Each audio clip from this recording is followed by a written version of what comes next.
Okay, hi everyone. Nice to see you today. Um, I'd just like to say welcome. We're here on day 4, which is amazing. It's been a great few days and it's still exciting that we have more to go. So I'm happy to be able to spend today with you with Rain Vermette, talking about St. Anne. So I'll start by just introducing myself. I'm Jennifer Smith. I am one of the programming programming committee members for this year's program. I'm on Treaty 1 territory in Winnipeg. Really happy to be coming to you from my homelands. And then we're doing visual descriptors of our backgrounds just for the audience. So I am light skinned with brown hair. I'm wearing a red jacket and a striped t-shirt with beaded earrings. Behind me is a shelf with books and plants and art on it. I'm going to hand it over to Rain to introduce herself.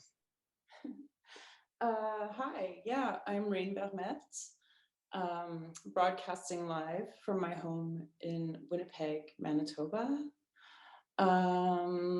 Yeah, I have very long brown hair, light-skinned. I'm wearing a peach cardigan, and I'm sitting in front of a window, and it looks very green out there.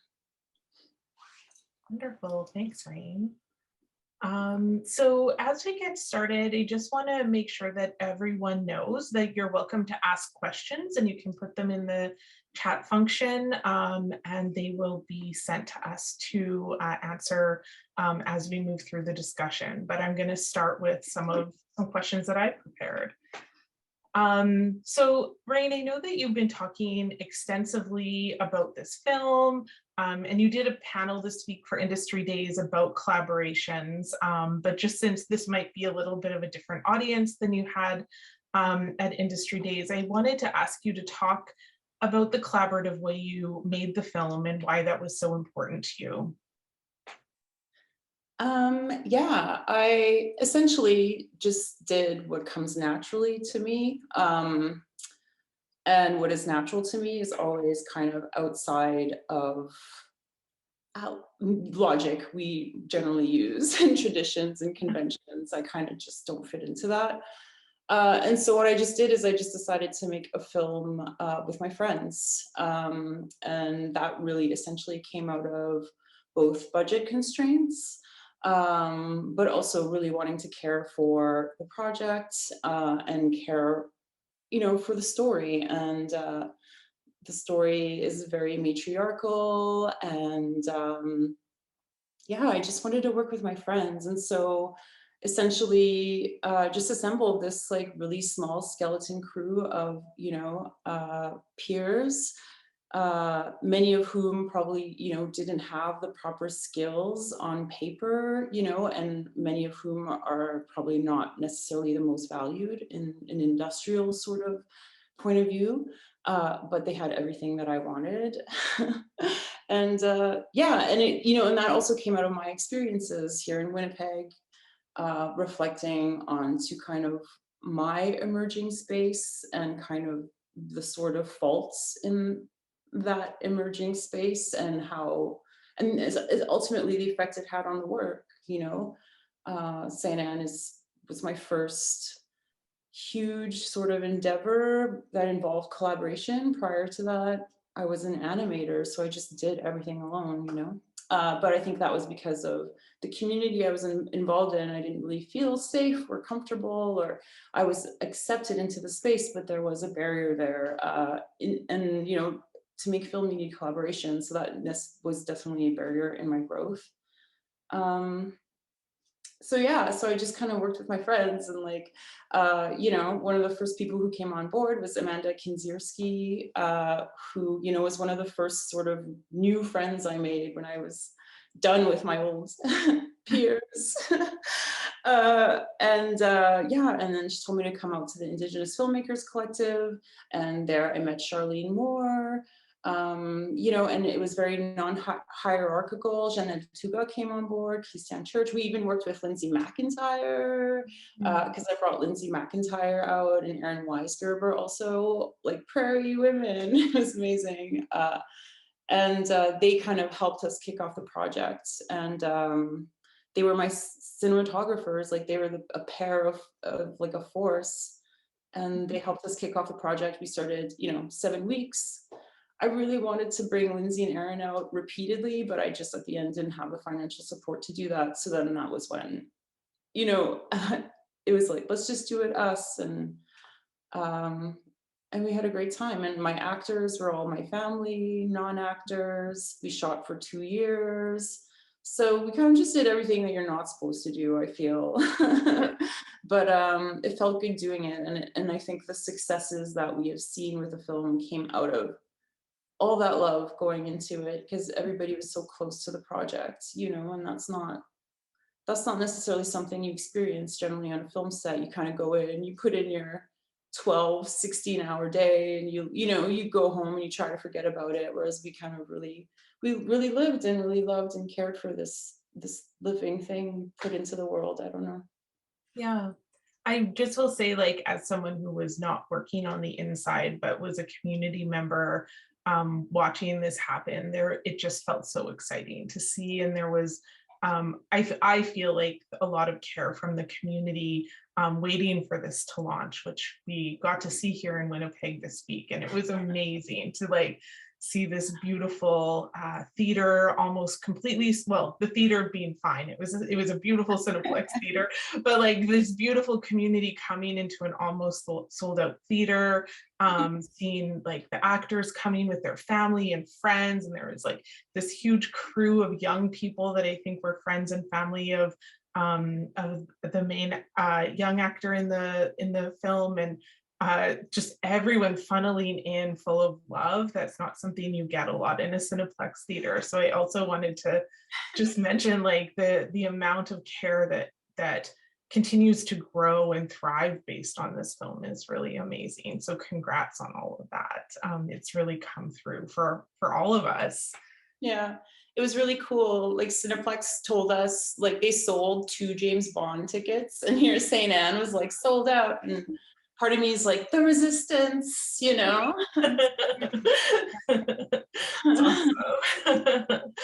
Awesome. Well, I'll move on to my next question. So, I mean, I felt very deeply like emotional throughout the film for many reasons, both personal, community-based, culturally based. But one of the things that really captivated me were the scenes that were long shots of the land, you know, people moving in and out of them, but the land really being central to those shots. And it felt like you were leaving in a lot of those shots space for the viewer to feel their way through the film, as opposed to sort of take in a narrative. And I may be wrong, but I sort of was hoping that you could talk a little bit more about the ways that you use the land, you know, for the film, but also for the viewer. Yeah. Yeah, the land was sort of written into, you know, my first sort of ideas of the script and stuff, but it really just became a prominent character the more that I worked on the film. And kind of, yeah, it was just I did everything like location scouting and but I did it with, you know, the help of my family. And my dad was a big part of that. And, you know, the symbolism of that truck in St. Anne is, you know, very huge, because my dad, because of his work, he's always in his truck, and he knows everywhere, and he knows all the farmers. And so much of my youth is just in that truck, you know. And it was so funny to find myself in that truck again when we were making St. Anne. And it was, yeah, me picking his brain, you know, for sites, locations. And whenever he had time off, yeah, we would just be driving around. And so much of St. Anne came together to me, you know, as I'm like staring out the window and my dad's driving me around, you know, and the cameras in the back of the truck, and I would just shoot things, you know. I wouldn't even think about what or why, or it was just beautiful and the light, or, and I would just, and it was kind of also this, St. Anne is also this weird record of me making this and how intimately I made it, and all the back lanes of St. Anne. And so yeah, that's, I kind of was kind of, yeah, really looking to the, reflecting on my relationships and the relationships to the land. And a lot of the sites are sites of, my youth, and my uncle Bernie's gravel pit, who my cousin Devin is running now. Like, we visit that site frequently. We went there frequently, and it's the same site. It's the site that the film opens up with me coming to it, and the film closes with my father kind of coming to that. So, yeah, I really like to think of narrative and the narrative of land and kind of the metaphors of land too. um, and Manitoba. Yeah, I love Manitoba, and Manitoba is like, I always say it's like a polarizing place. And I kind of really think that St. Anne sits at the center of all these polarities kind of colliding. And so, yeah, yeah. And the land says it better than I could, I don't know. Wonderful. Thanks. Yeah, and another character that so I guess I'll just also say I've been thinking a lot about the ways we reference things as people or characters, and the ways that we physically or non-physically represent things and people. So for me, nostalgia was a character of this film as well. Specifically, one of the things that I really felt emotional. I mean, I guess this film brought out a lot of emotions for me because I'm talking about that so much, but that's great. That's what I want from a film. And that made me feel emotional was the looking at the pictures. And there was the one being held and passed around to talk about the land, but also the pictures of ancestors and relatives, and looking through the photo albums and telling stories about them. And I wanted you to talk a little bit about how you brought nostalgia into the film, but also maybe a little bit more about the scenes of looking at the pictures specifically, because that did reoccur throughout the film. Yeah, and the film really is all about looking. That is the center of the film. It's all about looking, and confronting, sort of the ways that we create images. We can create images with our words. We can create images in our minds. We can create images in our dreams, and we can create images as these tangible things that become sort of a signifier for where you come from, who you are. Uh, and images to me, the only relationship I have with my grandfather, my father's father, is through an image. Mm-hmm. That's all I know, one image. Yeah. Um, and so, yeah, I kind of love, and I always love playing, for me, cinema is an act of seeing, it is a device. And so it always kind of folds itself in there. And those images, the bride, that's actually my mom. And it was funny to see her see that in the film. So yeah, I'm just really trying to do that, play with how we associate with images and how we sort of kind of form ourselves around those images in a way. It's funny you said that, because the picture of the bride, I was like, that looks like rain. It should. Yeah. Amazing. Yeah. And then there's a question coming in. I'm going to ask my last question, and then I'll move on to questions coming from the audience. And so we've known each other quite a while, and I've gotten to know your practice and you over the years. And one of my favorite things about watching what you do is that you don't really follow rules, which is like really admirable. And you don't follow those shoulds, like I should make a film this way, I should make art this way, I should present it this way. Those aren't things that seem to come into your realm as you're creating, which is really admirable and exciting. I also work in experimental media art, and what is truly exciting to see about this is that a film that doesn't really follow the rules is receiving so many accolades. It's being screened extensively, which is just so thrilling for me. But I'm wondering if you mind just getting a little bit personal and telling us how you feel about the ways that this is being put out into the world and the ways that it's being received. It's shocking. I never expected, you know. I never expected because I operate outside of everything, you know. It's like this film had no production company, it had no industry support, it had no industry interest, no distributor, a director who prefers to just stay in Manitoba. You know, I don't really go to film festivals, I'm not very interested in that. Because for me, I think something to understand, maybe if you start looking at my work and why I operate outside of everything, you know, it obviously comes from my roots and my development into art, being always on the outside of it, you know. That's just who I am, you know. You want to talk about somebody, yeah, anyways. Just always on the outside of things. So anyways, for me, cinema is just a discipline. It's just, you know, what I do to pass my time here is, you know, a spiritual being living this human existence, and it's what I can offer, you know. And it really is a miracle that I'm here and that I'm talking to you, Jen, and you know, because so many times, you know, through like academia and all that stuff, I did try to make films, but I always fell off because it wasn't my realm. Yeah. And I kind of just fell back into it, you know. So this sort of sets up this structure for me to operate in. It's like, you know, I don't give a F and sort of attitude. But so I think about my work as a discipline. So it's always about the continuum. So it's always about the experience of this film and how that will make the next film just like bonkers, right? So Ste Anne was, the whole time for me, was just an exercise. You know, I never really expected, I in fact had stopped working on it.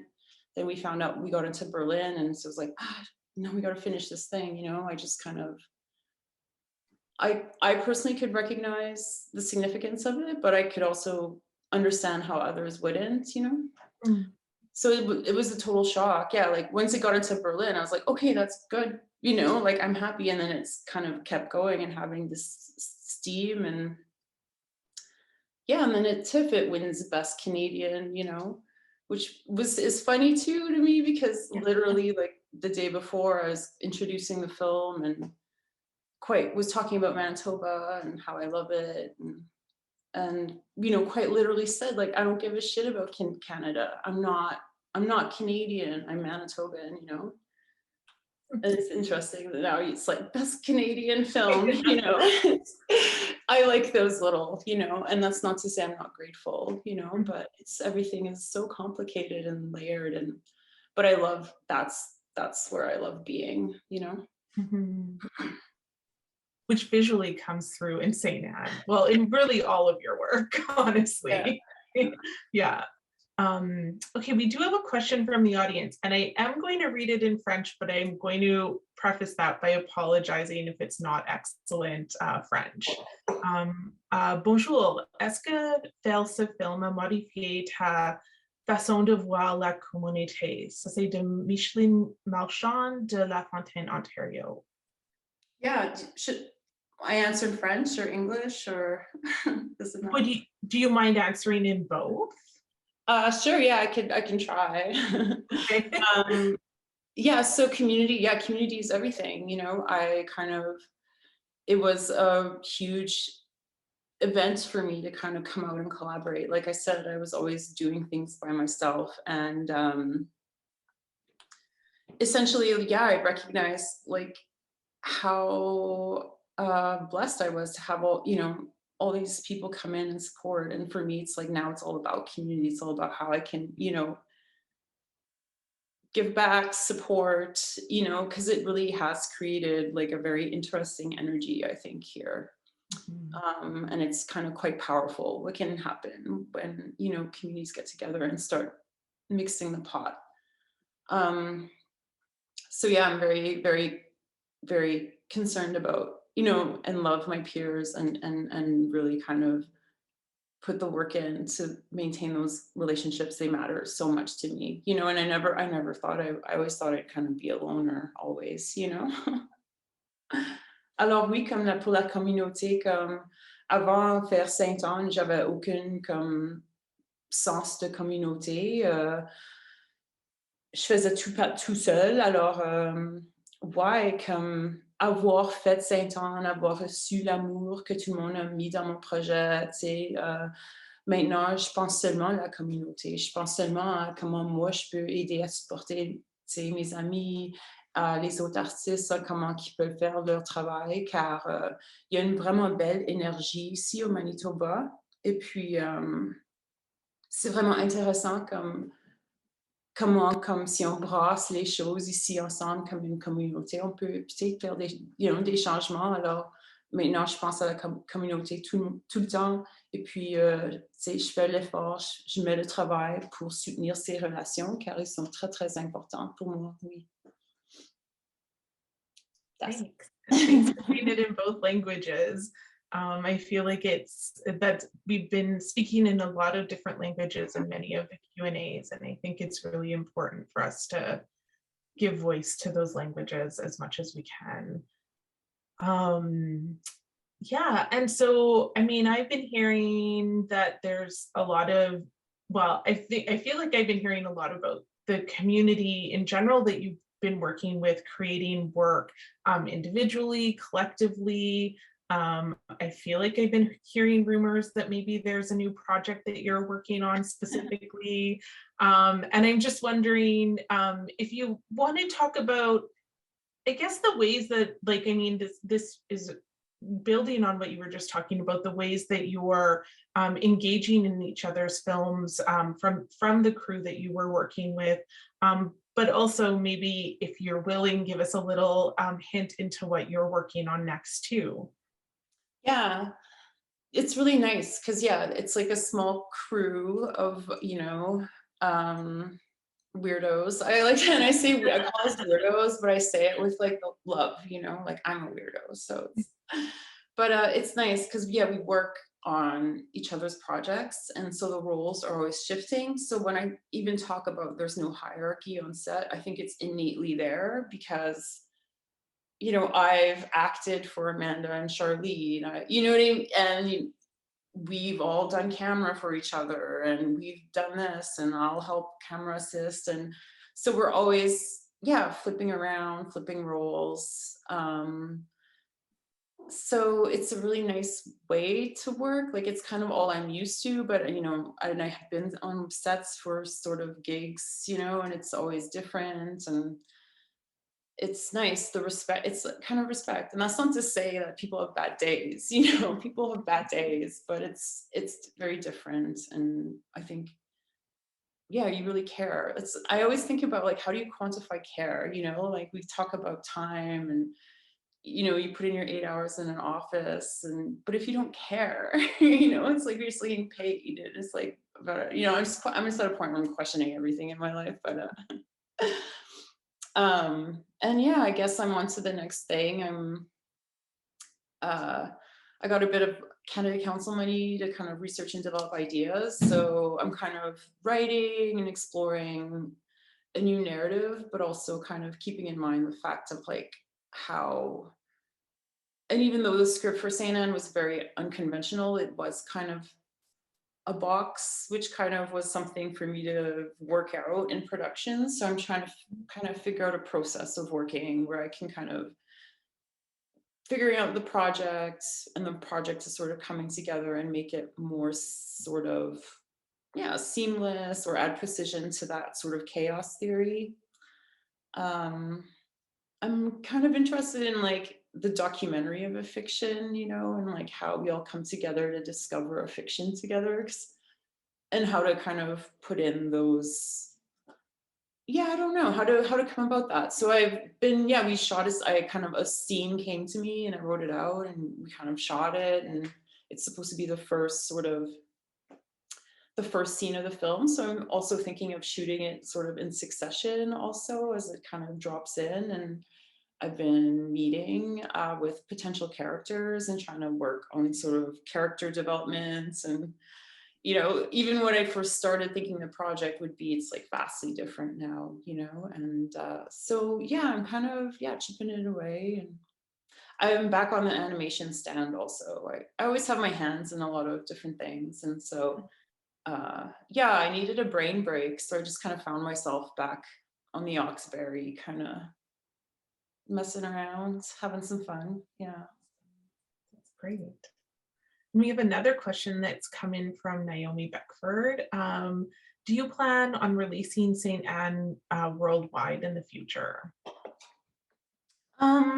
I don't know. You know, this is the thing. It's like, I don't know that world. I don't really know what all that language means or how one goes about it. St. Anne is just me.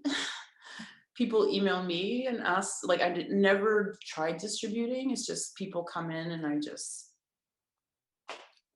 take about 30 hours and upload the DCP myself. It's just really ridiculous. So um, it will be available on a streaming service, I think later this year or early next year. But yeah, I don't know. I don't know that world, you know, and then so it's just kind of finding its own weird way out into the world. Yeah. I just do need to say, like, it's as like someone who knows you, like, it really is you. Like, you were selling posters and came to my home to drop it off. So it's like pretty amazing, the scope of the work that you're doing for this film, from things like selling posters and the soundscape of the tape soundscape that you've been selling, right up to, you know, distributing and showing up at festivals, doing Q&As, everything. It's phenomenal. I don't know how you're doing it, but I don't know it's either. It's chaotic. It's chaotic. It's you know, it just happens when it happens. And yeah. yeah.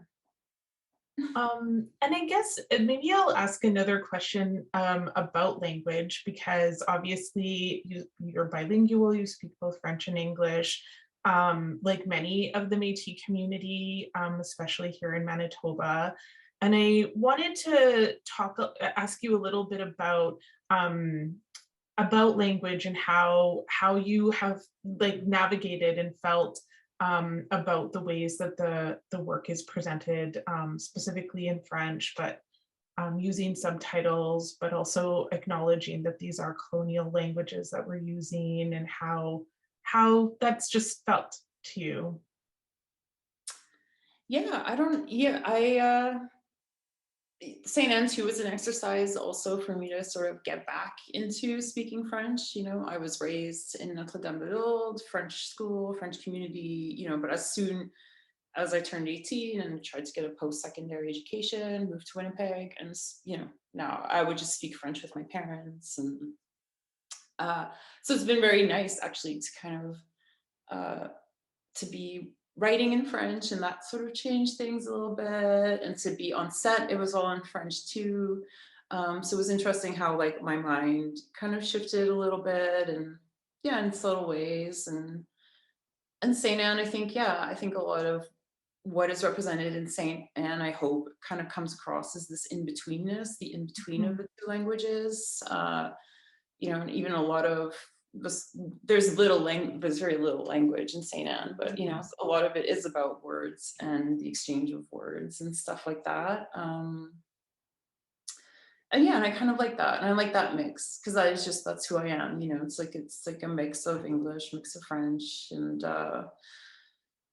also with St. Anne, if you listen very carefully, you will notice everybody has a different French accent, which is very typical of Manitoba.